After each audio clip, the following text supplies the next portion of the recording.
Aujourd'hui, je vais rebondir un peu sur l'actualité et parler d'un tableau qui a été mis en lumière pendant le gala du Metropolitan Theatre. En effet, les célébrités présentes étaient habillées comme dans des tableaux.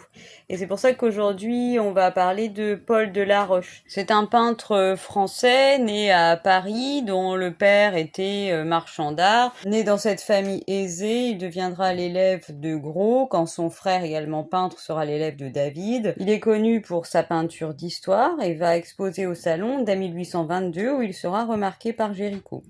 Au cours de sa vie, il est aussi célèbre que Delacroix, dont il est l'exact contemporain, et dans ce contexte de romantisme, il produit des tableaux avec une forte portée émotionnelle. Et c'est ce que nous allons voir ici, avec Le supplice de Lady Jane Grey.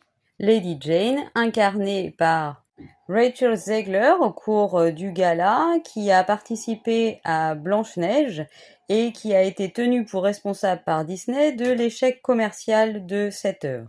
Nous allons donc noter la belle cohérence entre cette Rachel et la martyre qu'est Lady Jane. Toute proportion gardée s'il en faut.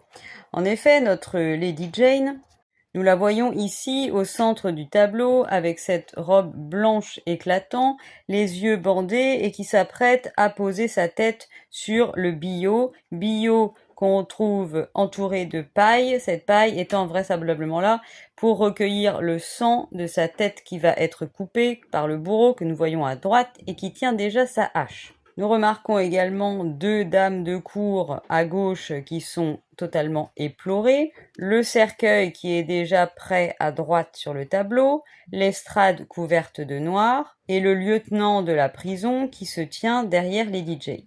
Alors que cette femme a été exécutée en public, le peintre a choisi de la peindre comme dans une alcôve, ici pour donner encore un peu plus de portée théâtrale.